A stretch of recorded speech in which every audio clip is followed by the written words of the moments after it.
They say the higher you climb, the further you fall. But what happens when you try to push someone off the ladder, only to find out they own the entire building?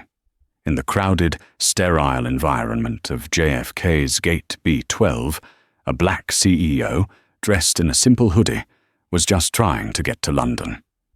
But when a flight attendant and an entitled passenger decided he didn't belong in first class, they didn't just make a mistake. They triggered a chain reaction that would cost them their jobs, their reputations, and cost their airline a $700 million deal, all before the plane ever left the ground. The first-class lounge at JFK International Airport was a symphony of muffled clinks, hushed whispers, and the discreet tapping of laptops. Marcus Thorne, however, was not in the lounge. He preferred the organized chaos of the terminal, the anonymity of the crowd. To the thousands of people rushing to their gates, he was nobody. Just a tall, athletic black man in a dark grey, unbranded hoodie, his face partially obscured by high-end Bose noise-cancelling headphones. He was reading a physical, hardcover book, a biography of the civil rights lawyer Charles Hamilton Houston. He blended in, and that was exactly how he liked it. Blending in was a luxury his schedule, his face on the cover of Forbes and Wired, rarely afforded him. Marcus Thorne was the founder and CEO of Quantum Leap Dynamics, a firm that had, in 6 short years, become the undisputed global leader in quantum-based data encryption and logistics AI. Governments, banks, and military contractors all ran on Quantum Leap's unbreachable architecture. He was 38 years old, and his private net worth was estimated at a figure that made financial editors double-check their sources. But today, he was just a man flying to London. His ticket, 1A on Global Horizon Airlines Flight 101, was a necessity, not a perk. The meeting in London was with the board of Global Horizon itself. His company was in the final stages of signing a colossal $700 million, 5-year exclusive contract. This deal wouldn't just make Quantum Leap their corporate travel partner, it would integrate Quantum Leap's predictive logistics AI into Global Horizon's entire global network. It was a deal that would redefine the airline's next decade. Marcus had flown Global Horizon exclusively for the past 6 months as a secret shopper test. He flew coach, he flew business, and he flew first. He tested their website, their agents, and their in-flight service. Today was the final test, the flagship 10 Hector AM flight to Heathrow. When the gate agent called for first-class and gold-tier members, he quietly put his book in his worn leather messenger bag, stood up, and joined the line. The lead flight attendant, a woman in her late 40s with a severe blonde bob and a name tag that read Linda Kowalski, gave him a practiced plastic smile. "Good morning, sir." "Morning," Marcus said, handing over his boarding pass. Linda scanned it. Her smile faltered for a millisecond. It was a tiny, almost imperceptible hesitation. But Marcus, a man who built his fortune on reading micro-expressions in high-stakes negotiations, caught it. He saw her eyes flick from the "What A" on the pass, up to his face, down to his hoodie, and back to the pass. It was a silent, instantaneous calculation. "Enjoy your flight, Mr. Thorne," she said. The smile replastered, but now with a faint, brittle edge. "Thank you, I will." He walked down the jet bridge, stepped onto the aircraft, and turned left. The first-class cabin was palatial, with only 8 suites. His 1A was the bulkhead window seat. He stowed his bag, sat down, and took out his book. He was just another passenger. A flight attendant offered him a pre-departure beverage. He asked for sparkling water with lime. He was polite, quiet, and, he hoped, invisible. 10 minutes later, the cabin was mostly full. The final passengers were trickling in. That's when he heard the voice. A sharp, nasal complaint that cut through the cabin's quiet ambience like a buzzsaw. "This is completely unacceptable. Philip, are you listening? They put us in 1F and 1G. That's the middle. I explicitly told your assistant to book window seats. What's the point of paying for this if I have to look at a bulkhead wall?" A woman strode into the cabin, draped in a Burberry trench coat that was clearly this season's, her phone pressed to her ear. This was Beatrice van der Meer. She was in her late 30s, and her entire demeanor screamed old money, even if the reality was her husband's very new money. She clicked off the phone, huffing, and glared at her assigned seat. Then her eyes scanned the cabin. They landed on Marcus in 1A. He was looking out the window, watching the baggage loaders, oblivious. Beatrice's eyes narrowed. She saw a black man, dressed like a college student, in the best seat on the plane. The seat she wanted. She marched back up the jet bridge, her heels clicking angrily. She found the gate agent, a man named Gary Peterson, who was frantically trying to close out the flight. "Excuse me," Beatrice snapped. Gary looked up, harried. "Ma'am, are you on this flight? We're about to close the door." "I am, and I have a problem," she said, her voice low and conspiratorial. "There is a man in my seat." Gary frowned, tapping at his keyboard. "Ma'am, I have you and Mr. van der Meer in 1F and 1G. No, I mean the seat I should be in. 1A. There is someone in 1A who clearly, well, he doesn't look like he belongs. I am a gold-tier platinum executive member, and I always get 1A. You need to move him.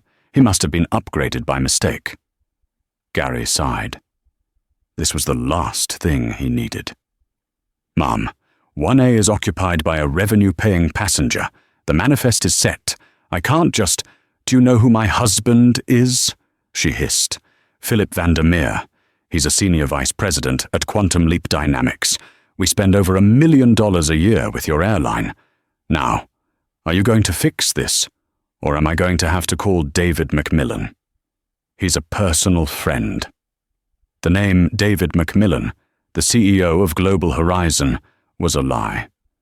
She'd met him once at a charity gala, but the name Quantum Leap Dynamics hit Gary like a bolt of lightning. He knew that name.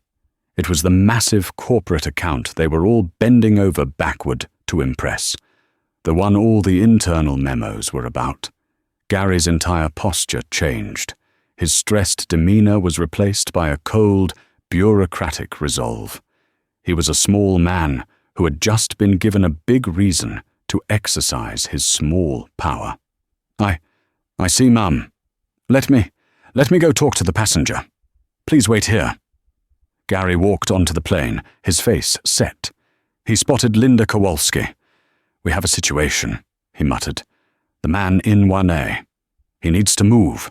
A high-priority gold-tier passenger, Mrs. van der Meer, needs that seat. Her husband is a VP at Quantum Leap." Linda's eyes widened. She remembered the man in the hoodie.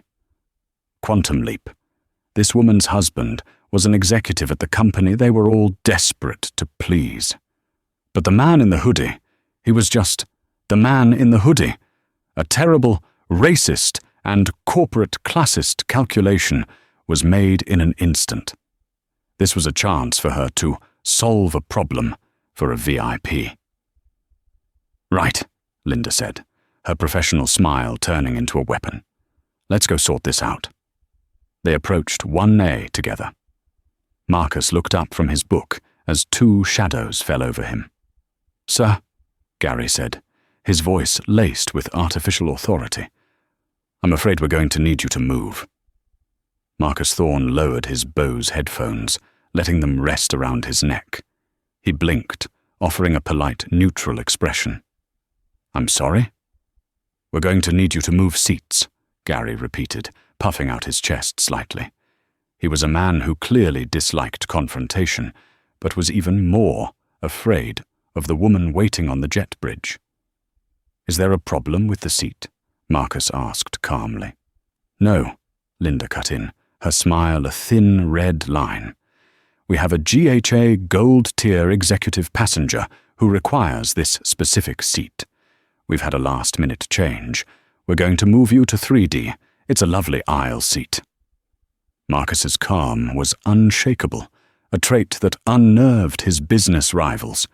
He didn't raise his voice. He didn't get angry. He simply stated a fact. "Thank you for the offer, but I'm fine here," he said, holding up his boarding pass. "My pass is for 1A. I selected it 6 weeks ago. I'd like to remain here." He started to put his headphones back on. This simple, dismissive gesture, a clear, "our conversation is over," was like a match on gasoline for Linda. "Sir," she said, her voice rising, gaining a sharp, accusatory edge, "you need to understand, this is a priority passenger. We have to make accommodations. It's our policy." "I understand," Marcus replied, his voice still level. "I am also a paying passenger in my assigned seat. I'm not moving.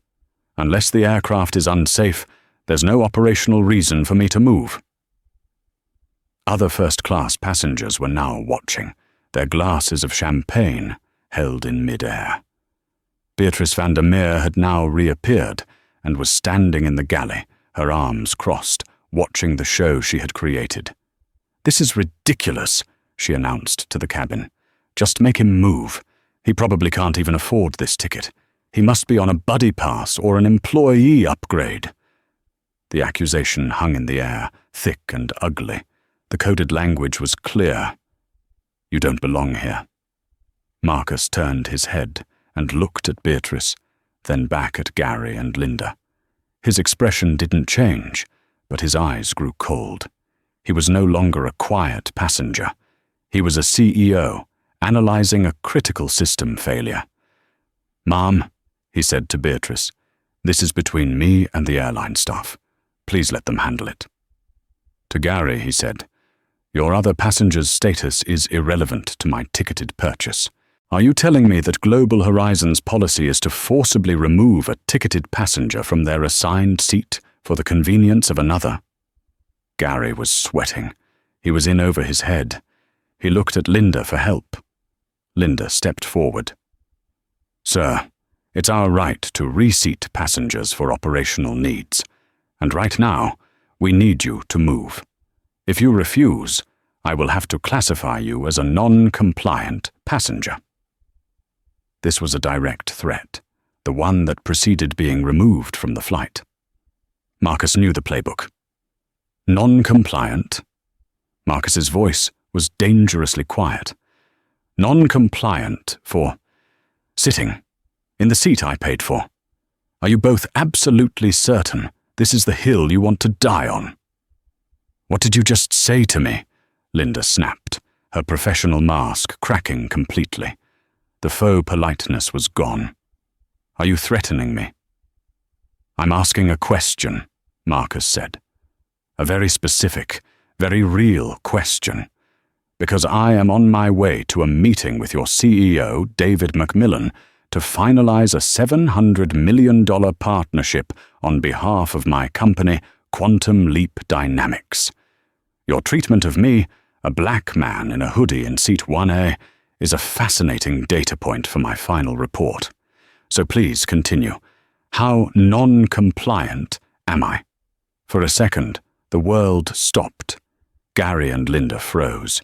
Quantum Leap, the name. He had said his company was Quantum Leap, but the woman at the door, her husband, was the VP from Quantum Leap. Gary's mind scrambled. This man had to be lying. A CEO of a tech giant wouldn't be dressed like this, flying commercial, with no entourage. The woman, Beatrice, looked the part. He did not. Gary made his fatal choice. He sided with the stereotype. "He's lying," Gary said, his voice a panicked squeak. He's trying to intimidate us. He heard Mrs. van der Meer say the company name. He's trying to get a free flight." Linda nodded, her face hardening with a self-righteous fury. "Security, you're trying to impersonate a corporate partner to threaten staff. That's a federal offense. Gary, call security. Get him off this plane." "With pleasure," Gary said. He grabbed his radio. "Dispatch, I need airport police at gate B12. We have a non-compliant passenger threatening staff, refusing to leave." Marcus Thorne simply sighed. He leaned back in his seat. So be it. The other passengers were now openly filming on their phones. They saw a black man being threatened with removal. They saw an arrogant white woman smiling in the galley. They saw 2 airline employees drunk on a thimble of power, about to destroy their lives. "You'll regret this," Marcus said, not as a threat, but as a prophecy. "Get up." "Now," Gary ordered, as 2 uniformed airport police officers, Officer Chen and Officer Jacobs, appeared at the end of the jet bridge. Marcus looked at the officers. He looked at Gary. He looked at Linda. And then he looked at Beatrice, who gave him a smug, triumphant smirk. Slowly, deliberately, Marcus Thorne stood up, gathered his book, and took his messenger bag. "Thank you for your service," he said to the officers. "I will not be resisting." He walked calmly past them, out of the first-class cabin and down the jet bridge, escorted by police. The entire cabin was silent, save for the click of Beatrice Vandermeer's handbag as she set it down on the console of seat 1A. "Well, that's sorted," she said, flagging down a flight attendant. "Now, can I please get a glass of champagne? The good champagne." On the jet bridge, the atmosphere was thick with tension. The door to the plane thudded shut behind them. "Sir, we need you to come to the gate area," Officer Chen said, his voice professional but firm. "Of course," Marcus replied, his calm unnerving them. "But first, I need you to do 2 things for me. 1, I need your names and badge numbers. 2, I need you to witness a phone call." Officer Jacobs, the younger of the 2, scoffed. "Sir, we're not witnesses, we're—" "You are now," Marcus said, stopping. He pulled out his phone. It wasn't a flashy new model. It was a hardened, custom-built device with a biometric scanner. He unlocked it and his home screen lit up. He pulled up a single contact, David McMillan, GHA CEO. He showed the screen to the officers. This man, Gary Peterson, and this woman, Linda Kowalski, have just cost their airline a $700 million contract by assaulting a corporate partner. I am that partner. My name is Marcus Thorne. You can look me up.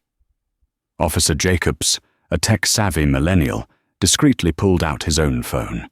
Officer Chen watched Marcus, his expression unreadable. Marcus hit the dial button. The phone rang once. "Marcus, I was just looking at the presentation. Are you on the plane?" The voice was jovial, familiar. "David."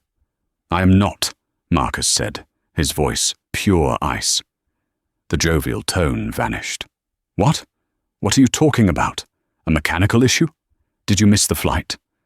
"No," Marcus said, looking directly at Officer Chen's body cam. "I was just forcibly removed from Flight 101 by your staff at the request of another passenger." A heavy, suffocating silence on the other end. "Removed?" David finally said, his voice a strangled whisper. "As in, security?" "2 of JFK's finest are with me right now," Marcus said.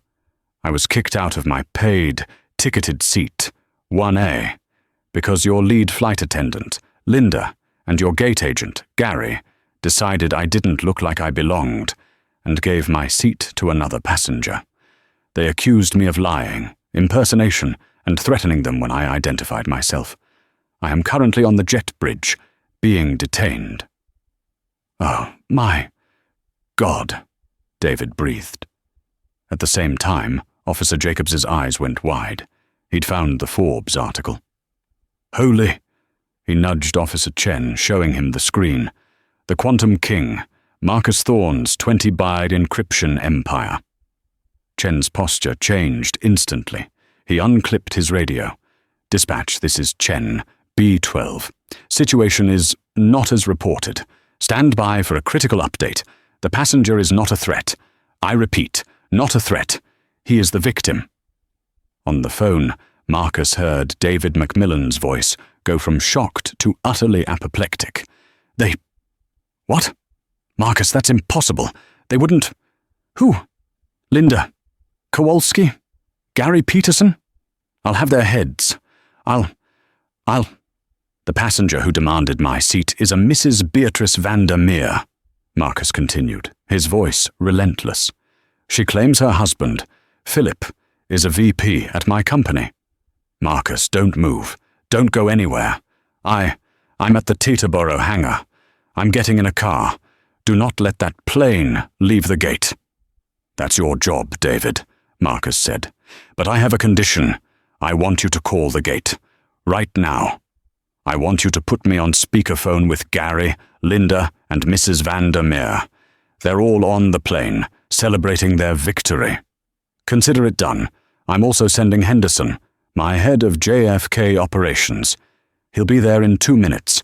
Do not let him lowball you." The call ended. Marcus looked at the two officers. "Gentlemen, things are about to get very interesting. I'd appreciate you staying. Your body cams are on, I presume?" "Yes, sir," Chen said, his voice now dripping with respect. "They've been on the whole time." "Good," Marcus said. "You've just become the two most reliable witnesses in a multi-million-dollar lawsuit." Inside the plane, Beatrice was sipping her champagne. Suddenly, the PA system crackled. It was not the pilot. It was the gate. "Linda Kowalski, please pick up the phone in the galley. Now!" The voice was strained. Linda, annoyed, walked to the phone. "This is Linda." Gary's voice was a high-pitched squeal. "Linda, the phone at the desk. It was the CEO, David Macmillan. He's screaming. He wants to know what we did. He said the man's name was Marcus Thorne. He is the CEO of Quantum Leap." Linda dropped the phone. It clattered, swinging by its cord. Beatrice looked up, annoyed by the sound. "Service? Can I get a refill?" Linda, her face the color of chalk, stumbled over to her. "Ma'am, Mrs. Vandermeer, you said your husband is Philip Vandermeer, a VP at Quantum Leap?" "Yes," Beatrice said impatiently. "What about it? And the man who was in this seat? Did you know him?" "Know him? Of course not. Why?" Because that was Marcus Thorne, the CEO of Quantum Leap, your husband's boss." The champagne glass slipped from Beatrice's fingers, shattering on the console. The golden liquid splashed across her $4,000 trench coat. That's not funny," she sputtered. "That's a lie. Philip would have told me." "Linda, Gary." A new, booming voice came from the jet bridge. A man in a $3,000 suit, Mr. Henderson, was running, his face red. "Get off the plane, both of you! Get off the plane now!" The pilot's voice came over the cabin PA, sharp and confused. "Folks, this is Captain Evans. Apologies for this, but air traffic control has just placed us on a corporate ground hold. I've been flying for 30 years, and I've never heard that one. We're not to move. We'll let you know what's happening." The entire plane, and the terminal, was now focused on the drama at Gate B12. Linda and Gary stumbled out of the jet bridge, their faces masks of terror. They were met by the sight of Marcus Thorne, standing calmly with 2 police officers, and a new man, Mr. Henderson, who looked like he was about to have a heart attack. "Mr. Thorne," Henderson gushed, extending a hand, which Marcus ignored. "James Henderson, Executive Director of JFK Operations for Global Horizon. Sir, on behalf of the airline, I am just appalled. I cannot apologize enough." He turned to Linda and Gary. "You too, in the office. Now, you're suspended, indefinitely." "But, Mr. Henderson," Linda cried. She told us. She said he was a VP." "I don't care what she said," Henderson roared. "Your job is to read the manifest, not the passenger's clothes. Get out."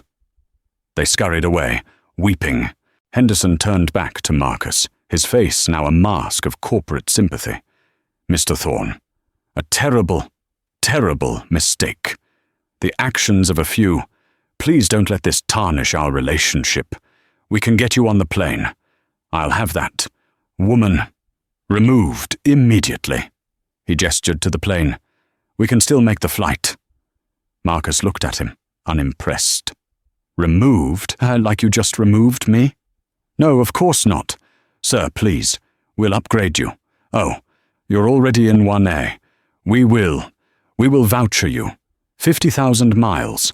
100,000. Whatever it takes. A free flight. Anywhere in the world. On us. Marcus let the silence stretch. He looked at Henderson. He looked at the two officers. He looked at the growing crowd watching. A free flight, Marcus repeated. Mr. Henderson, you think this is about a free flight? You think 100,000 miles fixes this? Well, it's our standard procedure for service failures, Henderson stammered, realizing he was, as his boss had warned, lowballing it. This isn't a service failure, James, Marcus said, using his first name with a cold intimacy that made Henderson flinch. This is a catastrophic cultural failure. You're the head of operations. These are your people. You trained them. You created the environment where a lead attendant and a gate agent felt empowered to collude and remove a black man from his seat because a white woman wanted it. You didn't just fail at service. You failed at basic human decency. Sir, I assure you, we are an equal opportunity. Don't, Marcus cut him off. Don't you dare feed me the HR-approved line. I am the CEO of a data company. I deal in facts. And here are the facts. Your staff saw me, they saw her, and they made a choice. They chose to believe I was a liar, a fraud, and a threat. They escalated a situation, not to protect the flight, but to appease an entitled passenger. And your first instinct is to offer me coupons. Henderson was pale. What can I do, Mr. Thorne? Mr. Macmillan is on his way. He said, just tell me what you want. What I want, Marcus said. I want to know what happens to her. He nodded toward the plane. The door was still open, and in the doorway, her face stained with tears and champagne, was Beatrice Vandermeer. She had been listening to the whole thing. Beatrice Vandermeer's world was tilting. This wasn't supposed to happen. She was the victim. She was the one in the middle seats. Now this man, this CEO, was looking at her, and Mr. Henderson, a man who had personally chauffeured her to the VIP lounge last Christmas, was looking at her like she was garbage. Mrs. Vandermeer, Henderson said, his voice dripping with venom, you will get off this aircraft. Now. I have a ticket, she shrieked. I am a gold tier member. You can't kick me off. Ma'am, Officer Chen said, stepping forward. You are a party to a potential hate crime investigation. You can get off the plane voluntarily, or we can escort you. Your choice. Hate crime, she gasped. This was a nightmare. She stumbled off the plane, her $200 heels catching on the jet bridge floor. She grabbed her phone. I'm calling my husband, she sobbed. Philip will clear this up. He's a VP. He'll fire you, she shrieked at Henderson. She fumbled with her phone, her hands shaking, and hit speed dial for Philip. Beatrice? What now? Did they get you the window seat? A tired, arrogant voice answered. Philip! Oh God, Philip! They're kicking me off the plane. The police are here. They said, this man, the man from 1A, he's... Whoa, slow down, Philip said, clearly distracted. Beatrice, I'm in the middle of a pre-board meeting. Just take whatever voucher they're offering, and I'll file a complaint later. Tell them who I am. Tell them I'm the new SVP for logistics. They'll back down." "No, you don't understand," she wailed. "The man from 1A, they're saying he's Marcus Thorne." The line went silent. Not a quiet, I'm thinking silent, but a dead, sucked all the air out of the room, silent. "Philip," Beatrice whispered. "Philip, are you there?" "Beatrice." Philip's voice came back, but it was a different voice. It was terrified. "What did you do?" I told them he didn't belong. I told them you were the VP. I got the seat. Philip, you have to fix this. Call him. Call Marcus Thorne and tell him it's a mistake." "I can't call Marcus Thorne," he hissed. "I've never met Marcus Thorne. I report to a guy who reports to a guy who reports to him. Oh God, Beatrice, what did you do?" "Mrs. Vandermeer," Marcus Thorne said, his voice calm. He had walked over. He held out his hand. "Give me the phone." Numbly, she handed it to him. "Philip?" Marcus said into the phone. Yes? Who is this?" "This is Marcus Thorne. I'm at JFK, gate B12. I was supposed to be on flight 101 to London. Are you aware of this?" "Mr. Thorne, sir, I had no idea. I'm at the 42nd Street office. Sir, whatever my wife said, whatever she did, I apologize. She can be a bit much." "A bit much?" Marcus repeated. "Philip, your wife just had me forcibly removed from my first-class seat by police. She told the airline staff that I didn't belong, and that her husband, you, Philip, was the important person from Quantum Leap. She wanted my seat, so she had me kicked off the plane. She then lied about knowing David Macmillan. She slandered me in a public place. And now I have 2 police officers and a very stressed airline executive, Mr. Henderson, all looking at me, wondering what I'm going to do. Sir, I'll get in a car. I'll be there in an hour." Philip was babbling, his career flashing before his eyes. "No, Philip, you won't," Marcus said. "You're going to stay right there. Because I just pulled up your file. You were hired 6 months ago. You signed a contract with a morals clause, did you not? Section 4, subsection C.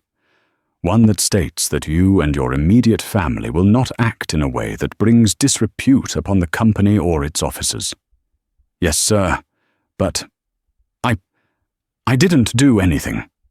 "Your wife, acting as your agent, representing herself as the wife of a Quantum Leap VP, just engaged in a racist, classist, and potentially criminal act against the CEO of this company, in public, with witnesses, with police body cams. And it's about to be all over the news. In fact, I'm looking at a passenger's phone right now, and I'm trending on Twitter. This, Philip, is the definition of disrepute."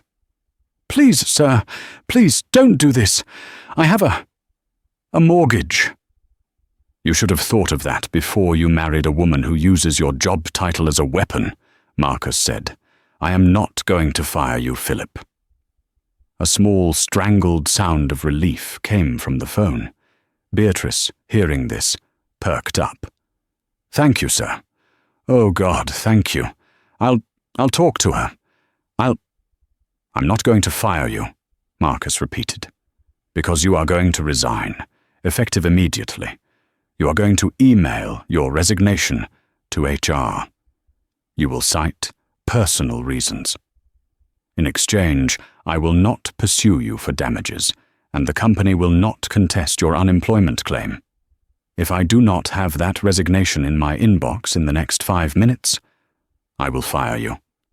For cause.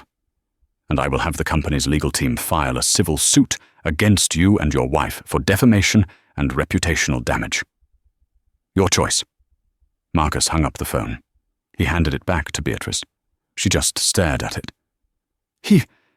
He resigned? We just bought the house in the Hamptons." Beatrice's phone buzzed in her hand, a text from Philip. It was one word. "You've ruined us." Then a sound came from Beatrice, a sound that wasn't a sob, not a wail, but a sound of pure, unadulterated despair. She collapsed onto the floor of the terminal, her $4,000 trench coat in a heap around her. She didn't just lose a seat. She just lost everything. Just as Beatrice's animalistic wail of despair reached its peak, a black Audi A8L, a car that never parked on the terminal curb, screeched to a halt with a scent of burning brake pads. The rear door flew open, and David Macmillan, CEO of Global Horizon Airlines, sprinted out. He wasn't walking, he was running. He was a man in his late 50s, usually the picture of tailored calm, but his silver tie was yanked loose, his $5,000 suit jacket was unbuttoned, and his face was a deep, terrifying, apoplectic red. He didn't wait for the elevator. He bounded up the escalators, shoving past startled passengers. "Get out of the way!" he roared, a man unaccustomed to not having a clear path. He burst into the gate area, his eyes sweeping the scene, which had now frozen in terrified silence. He saw the weeping, hysterical mess of Linda and Gary huddled by an information kiosk. He saw the failed fixer, Henderson, wringing his hands. He saw the collapsed, sobbing form of Beatrice Vandermeer, a human pile of discarded luxury. But his eyes locked with the force of a magnetic pull on Marcus Thorne. "Marcus," he said, his voice hoarse and breathless from the run. James Henderson, the operations director, made a fatal error. He tried to take control. He stepped forward, his hands raised in a placating gesture. "David, thank God. I'm handling it. It's a terrible situation.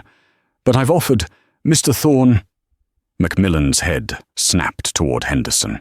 The fury he felt for his own helplessness was transferred to the first available target. "You!" he seethed, jabbing a finger in Henderson's face. "You! What? What did you offer him? A pillow? A bag of peanuts?" I offered a voucher, sir," Henderson stammered. 100,000 miles, as a gesture of goodwill." Macmillan looked at Henderson as if he had just confessed to treason. "A voucher?" he whispered, his voice dangerously low. The entire terminal seemed to lean in. "You tried to voucher him? You tried to buy off Marcus Thorne, with frequent flyer miles?" He laughed, a short, barking, terrifying sound. "You absolute fool. You're the head of operations. Your one job is to know the difference between a lost bag and $1 billion catastrophe. You're fired. Get out of my sight. Get out of my airport. Your corporate accounts are frozen. A security guard will escort you to your office to get your coat. You're done." Henderson's face went white. "David, please. I've been with you for 15 years. And it took you 15 years to learn nothing," Macmillan roared. He then turned, his eyes landing on the two trembling, weeping figures by the kiosk. His voice dropped to a low, lethal growl. "You, Kowalski, Peterson, here. Now." Like two condemned prisoners, they stumbled forward, their faces stained with tears and mucus. They stood before Macmillan, shaking. Do you have any idea what you have done?" Macmillan's voice was quiet, which was worse than the yelling. He wasn't asking a question. He was beginning a eulogy for their careers. "Sir, Mr. Macmillan, please," Linda cried, her hands clasped in a desperate, begging prayer. It was her. She lied to us. She said her husband was the VP. She was so convincing. I was trying to provide good service to a high-value customer." "Service?" Macmillan hissed. "You call this service? You had a manifest. In your hand, on your screen, it said Marcus Thorne, seat 1A. His name was on the manifest. You didn't just believe her. You chose to believe her over your own data. Why? Because she looked the part and he didn't? He was just in a hoodie, she whimpered, the racist, classist core of her decision laid bare. A hoodie, Macmillan repeated, letting the word hang in the air. A hoodie. He's the CEO of a $20 billion tech company. You, moron. He could be wearing a garbage bag, and his ticket is still worth more than your entire pension. He turned to Gary, who was visibly hyperventilating. And you called security. You called police on a man for sitting in his own seat. You accused him of impersonation. You escalated a customer service issue into a federal incident. I was just following procedure, Gary squeaked, his voice cracking. She was the priority, and he threatened Linda. He asked you a question. Marcus Thorne's voice cut through the air, cold and sharp, stopping everyone. It was the first time he'd spoken to Macmillan. He asked, "Are you sure this is the hill you want to die on?" It was a good question. And you, he nodded at Linda and Gary, decided to die on it. Macmillan, momentarily silenced by Marcus, regained his footing and pointed his rage back at his employees. You are fired, obviously. But that is nothing. As of this moment, your employee IDs are deactivated. Your travel benefits are revoked. Your pensions are frozen, pending the outcome of the lawsuit we are filing against you for gross negligence and willful misconduct. Linda, that condo in Westchester. Gary, that boat you just posted on Instagram. Sell them. You're going to need lawyers, good ones, and I promise you, ours are better. He snapped his fingers. Security. Get these people out of my terminal. Escort them off the premises. Their access is revoked, permanently. 2 new burly security guards, not the airport police, came forward. They didn't ask. They grabbed Linda and Gary by their upper arms. "No, please," Linda shrieked. "I have a mortgage. Please, David, please." Gary was just a blubbering, silent mess, his legs barely holding him up. They were dragged unceremoniously past the gawking passengers, their cries echoing through the terminal. The terminal was silent, save for Beatrice's quiet, defeated weeping. Macmillan took a deep, shuddering breath. He straightened his tie. He smoothed his jacket. The monster was gone, replaced by the statesman. He turned to Marcus, his face a mask of desperate, deep contrition. "Marcus," he said, stepping closer, his voice now a low, intimate plea. "My friend, words. There are no words. I am devastated. I am appalled. I am ashamed. This is not who we are. This is not Global Horizon." Marcus had been watching the entire performance with a cold, analytical detachment. Now he spoke. "Isn't it, David?" His voice was soft, but it carried. "It's exactly who you are. This wasn't one bad apple, or 2, or 3. This was a system, a catastrophic, cultural failure from root to branch." "Marcus, I will fix it," David said, his eyes pleading. I'll fire the head of in-flight. I'll mandate company-wide bias training." "You're still not listening," Marcus cut him off. "You're still treating the symptom. Let me give you the data. Fact 1, your lead attendant, Ms. Kowalski, profiled me the second I handed her my boarding pass. I saw the calculation in her eyes. Hoodie, black man, 1A. It didn't compute. Fact 2, your gate agent, Mr. Peterson, chose to believe a passenger's lie over his own digital manifest. Fact 3, when I did identify myself, in a final attempt to de-escalate, they didn't pause. They didn't check. They doubled down and accused me of a felony. Why? Because the stereotype in their head was stronger than the reality in front of them. Fact 4. Your head of operations, Mr. Henderson, saw a clear-cut case of racial discrimination, and his first instinct was to treat it as a service complaint. To offer me miles, as if this was about a lost bag or cold coffee. Marcus took a step closer to David.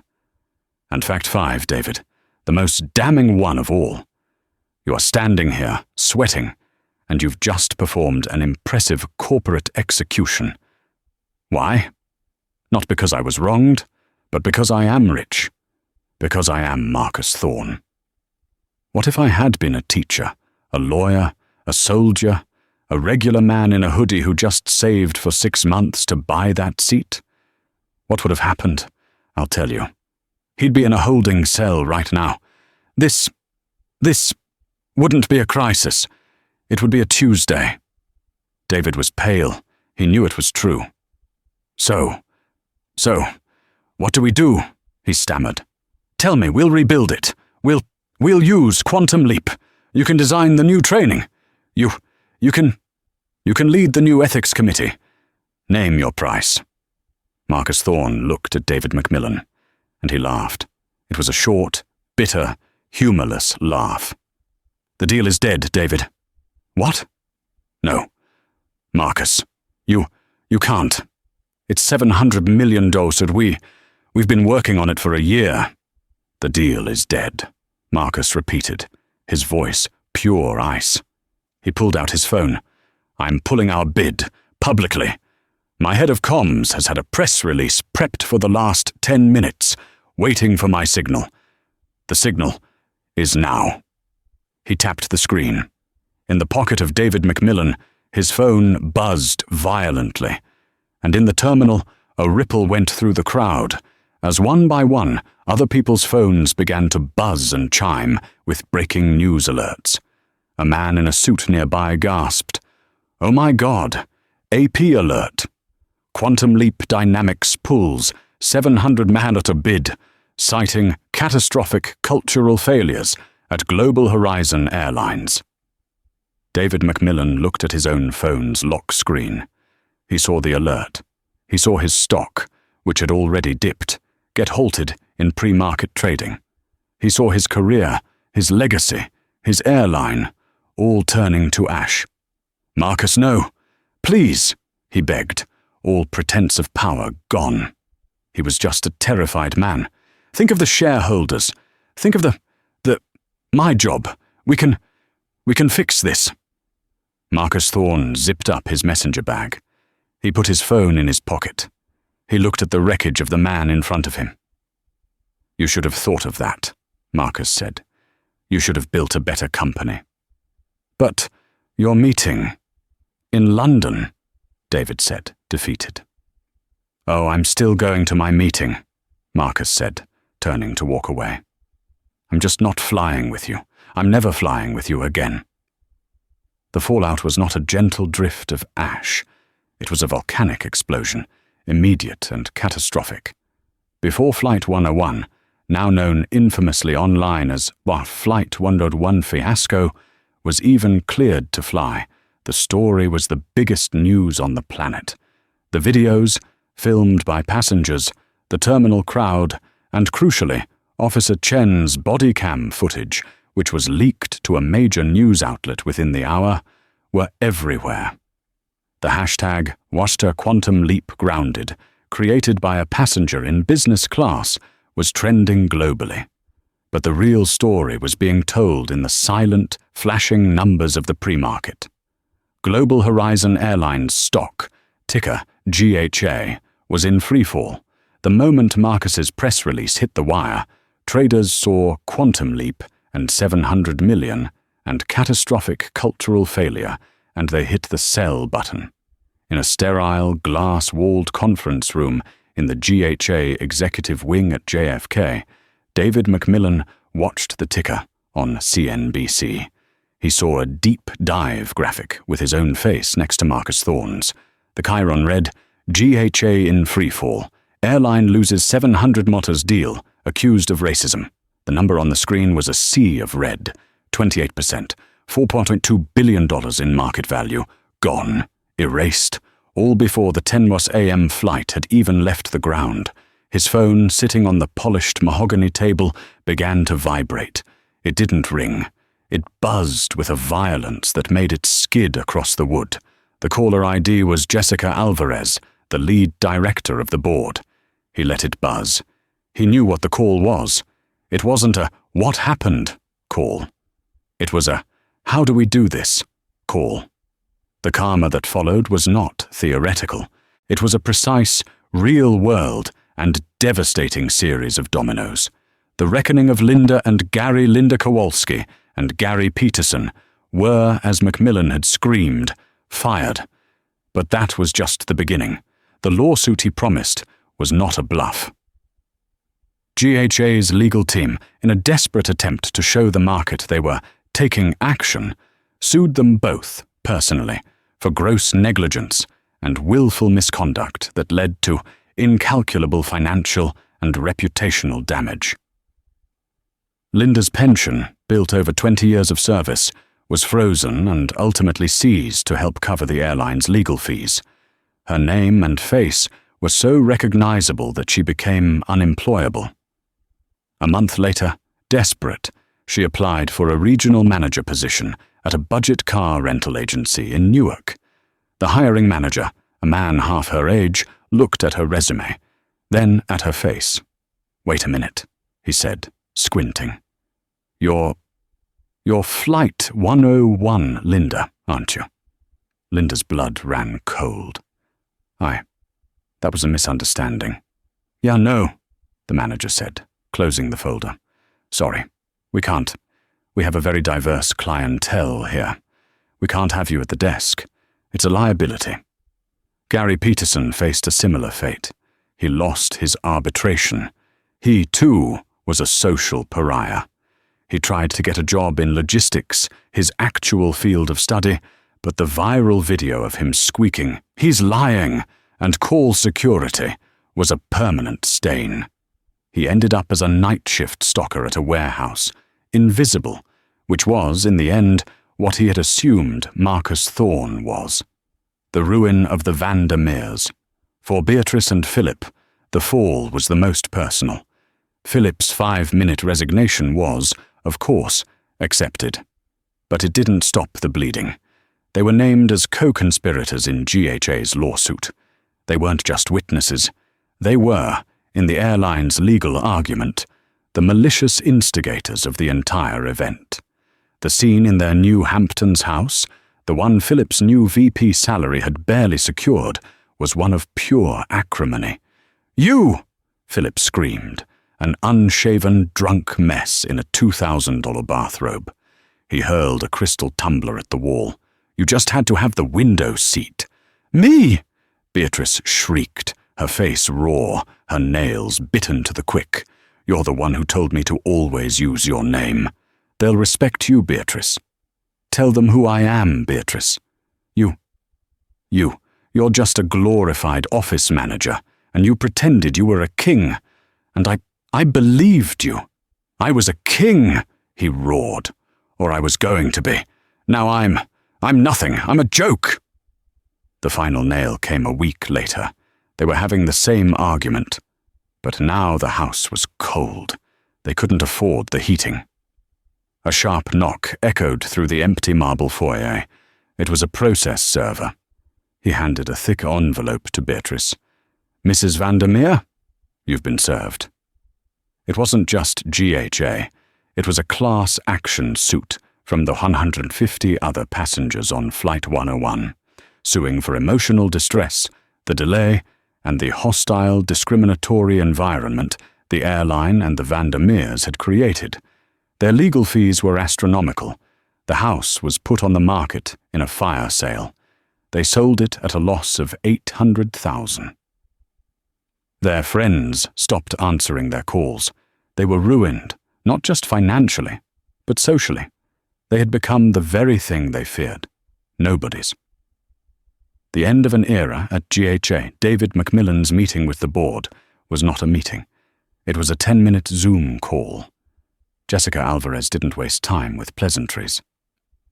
"David, this is a notification. Your resignation, effective immediately, has been accepted. We will call it an early retirement in the press.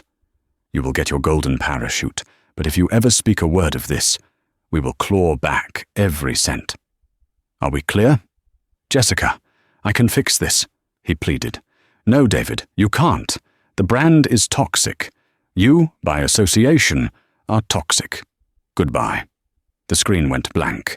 The new CEO, a fixer brought in from a rival, had one job: stop the bleeding. The first line item was to deal with the public image. They had to launch a massive, company-wide bias and de-escalation training. And in a twist of pure poetic karma, the only firm with the reputation and the clout to be seen as a legitimate fix was a small, elite, DC-based non-profit, the Houston Institute for Equitable Practices. The new GHA CEO had to sign a $50 million contract with the very institute that Marcus Thorne's private foundation had founded and quietly funded for years. Marcus's company didn't get the $700 million, but his cause got $50 million and GHA was paying for it. The New Horizon. And what of Marcus? He stood at gate B12, the terminal now eerily quiet around him. He watched the disgraced Flight 11, now 3 hours delayed, and with a new, terrified crew, finally pull back from the gate. He had won, but he was still a man in New York who needed to be in London. His custom phone rang. It was an unknown number with a +44 country code. "Mr. Thorne, this is Sarah Jennings." Marcus recognized the name. She was the brilliant, aggressive CEO of Transatlantic Air, GHA's chief competitor. "Ms. Jennings, I just read the Wall Street Journal alert," she said, her voice crisp and devoid of false sympathy. "It's appalling, disgusting, but I have to be honest, it's also the best news I've had all quarter." Marcus couldn't help a small, grim smile. "That's a cold way to put it, Sarah. It's a cold business, Marcus, and Global Horizon just proved they're obsolete. They're still running on 20th century hardware and 1950s social software. You aren't. Neither are we." She continued, "My flagship Gulfstream G700 is at Teterboro. My pilot's name is Captain Evans. A real Captain Evans, not the one you just dealt with. He can be at JFK's private terminal in 20 minutes to take you to London. We'll have a steak and a bottle of 98 Margot waiting for you." "That's a very generous offer," Marcus said, starting to walk away from the gate. "It's not an offer, Marcus, it's a pitch," she corrected. "That $700 million logistics and AI contract you just pulled, GHA was never going to be able to implement it. They're too old, too rotten. My airline is built for it. We're ready. That's my meeting." "You want to talk terms in the air?" Marcus asked, a new energy in his voice. "I want to sign them," she replied. "I'll see GHA's terms, and I'll raise you a 10% bonus for a 7-year exclusive, plus a permanent seat on my advisory board. Let's sign it before we land at Heathrow." Marcus stepped out of the terminal and into the crisp November air. He saw a sleek, black sedan waiting for him, a man in a black suit holding the door. He was being taken to the private terminal. He looked back, just once, at the chaotic, failing gate B12. He had been kicked out. He had been humiliated. And in the space of 1 hour, he had dismantled an entire corporate structure, destroyed the lives of those who wronged him, and secured a better, more profitable deal, all without ever raising his voice. "Send the plane, Ms. Jennings," Marcus said, sliding into the car. "Let's talk." The door closed, shutting out the noise of the public terminal, and the car sped off, taking him to a new horizon. And that's the story of how a simple hoodie and a whole lot of prejudice cost an airline over $4 billion. Or karma isn't just a concept. It's a bill that always comes due.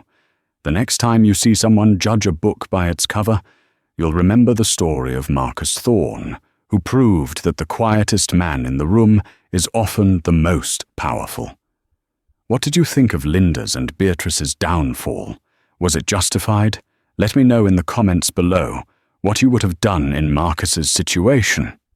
If you loved this story of instant karma and justice, please make sure to hit that like button, share this video with someone who needs to see it, and most importantly, subscribe to the channel so you never miss a single story of karma served cold.